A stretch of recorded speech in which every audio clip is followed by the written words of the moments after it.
Se você já fez um desenho perfeito, mas o desenho seguinte ficou horrível, ou se você não sabe o que fazer para ter uma pintura lisa e homogênea, enfim, se você só quer fazer um desenho de anime do seu personagem preferido e está procurando um vídeo para te ajudar com isso, seja bem-vindo, porque hoje eu estou refazendo um desenho de 5 anos atrás e vou dar 5 dicas inéditas para você começar baseado nesses 5 anos de experiência que eu tive com este desenho, beleza? Então, como vai funcionar? Você vai acompanhar aqui o desenho atual e o desenho antigo também, porque assim você vai ver como eu estou utilizando essa dica na prática no desenho atual e como eu deixei de utilizar ou utilizei de forma errada no desenho antigo. Isso vai permitir que você compreenda muito melhor o conteúdo desse vídeo. Eu te garanto que você vai entender muito bem e que você vai sair deste vídeo já conseguindo botar em prática tudo o que eu falar aqui, beleza? Então vamos partir para o vídeo. Muito bem, galera. A primeira dica é relacionada ao seguinte: como você pode fazer com que o próximo desenho fique no mesmo nível do melhor desenho que você fez na sua vida? Por que eu digo isso? Porque, cara, há 5 anos atrás, esse Naruto e o Sasuke, que vocês vão ver daqui a poucos segundos, que é o desenho antigo, há 5 anos de 5 anos atrás, tinha sido o melhor desenho que eu tinha feito na época. Literalmente, eu nunca tinha feito um desenho tão bom. E o desenho seguinte ficou horrível, ficou péssimo, não chegou nem perto do mesmo nível que este desenho tinha ficado. Então, essa dica é sobre isso. Como você pode acabar com essa dificuldade, para que o próximo desenho e o próximo seja sempre no mesmo nível ou maior, nunca seja inferior, beleza? Então vamos lá. Você precisa entender que o desenho só fica bom se o esboço ficar bom. E para o esboço ser bom, você precisa entender algo muito importante, que é a técnica que você está utilizando. Então vamos vir para o desenho antigo rapidamente.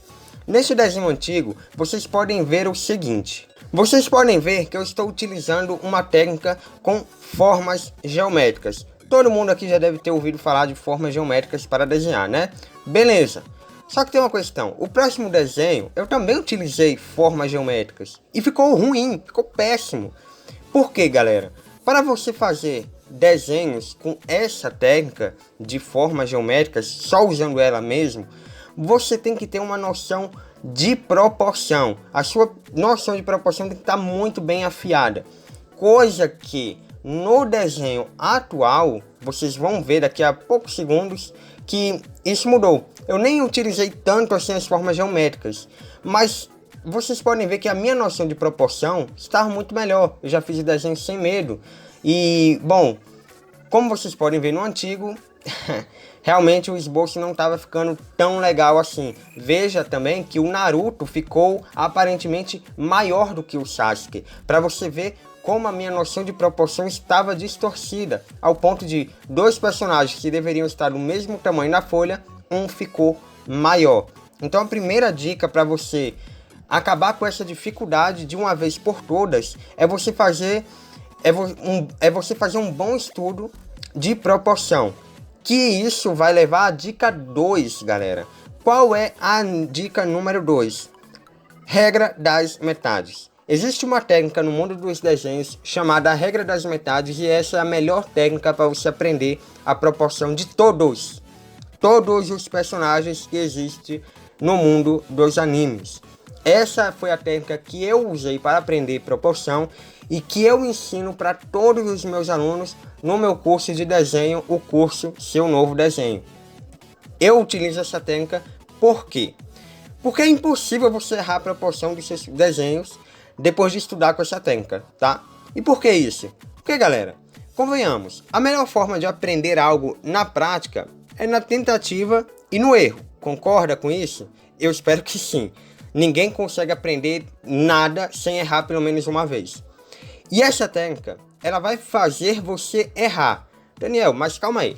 Você está querendo dizer que eu vou ter que errar? Eu vou utilizar uma técnica literalmente só para errar? Exatamente. Você que está me assistindo aí pode achar muito doido isso.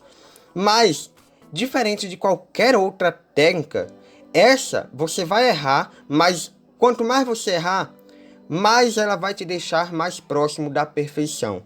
É bem contra-intuitivo isso. Eu sei, galera, mas vai por mim. A regra das metades faz isso pra você. Se você quer ver um vídeo sobre regra das metades, eu vou deixar um card aqui depois, tá? Mas enfim, essa é a dica número 2 e é muito importante. A dica 1 e a 2 estão totalmente interligadas. E a dica 3 também vai estar bem interligada aí já com a dica 4. Você vai ver também conforme o vídeo for passando, beleza? Enfim, a dica 3, galera, tem muito a ver com pintura, beleza? Por quê? Você precisa entender que existe o círculo cromático e o monocromático. Daniel, qual a diferença entre esses dois que eu nunca entendi na minha vida que eu estudei desenho? Ninguém nunca me explicou da forma certa. Eu sei que você deve estar pensando isso. Bom, vejam esse desenho antigo aqui, galera. Vejam o desenho antigo do Sasuke e do Naruto. Vocês podem ver que é uma pintura semi-realista. Pelo menos eu tentei fazer isso, né? Pelo menos eu tentei. Mas enfim, tava ficando até estranha, cara, porque não tinha profundidade direito, as cores não estavam ficando homogêneas, não tava ficando algo liso. Ah, mas a folha era ruim. Não, a folha não era ruim, cara. A minha noção de o que é uma cor semelhante, o que é uma cor complementar, tava zerada. Eu não tinha noção alguma da diferença entre essas duas cores. Tá, Daniel, mas o que isso tem a ver com o círculo cromático e o monocromático? Cara, muito simples. O círculo cromático, presta atenção que isso ninguém nunca te explicou no YouTube. Eu tenho certeza que não. O círculo cromático vai facilitar a sua vida para você aprender a cor semelhante. Cores semelhantes, você vai utilizar o círculo cromático para estudar. Então, logicamente, cores complementares, você vai utilizar o círculo monocromático. Cara, por que isso é tão importante, afinal de contas, de você aprender? Por quê? Com essa diferença, você sabendo a diferença entre semelhantes e complementares, você vai conseguir, finalmente, deixar uma pintura mais homogênea. Por quê? Porque você vai saber escolher os lápis melhor, você vai saber qual lápis misturar em determinado momento e qual não.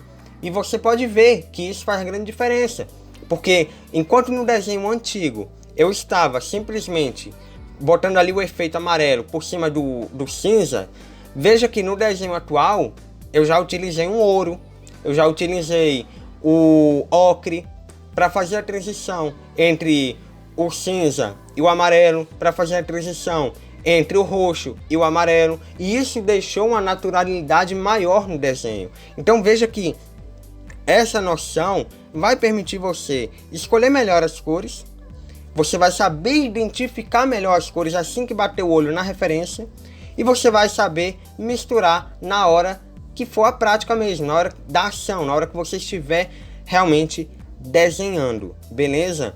É muito importante, galera, estudar isso. Então, mais uma vez, círculo cromático, utilize para aprender as cores semelhantes.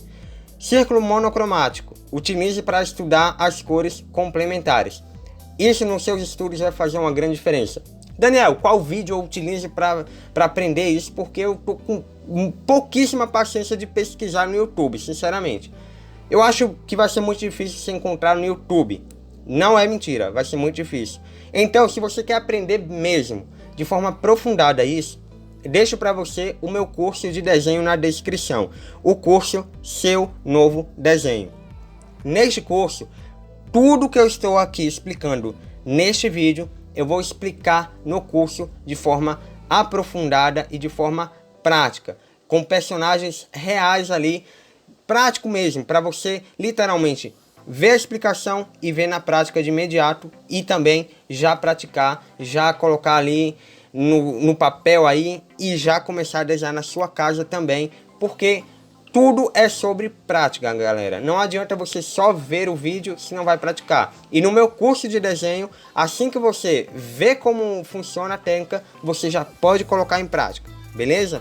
Então, vamos lá. Dica número 4, rapaziada. eu falei que a dica número 4, se você não está prestando atenção no vídeo, preste atenção agora. Por quê?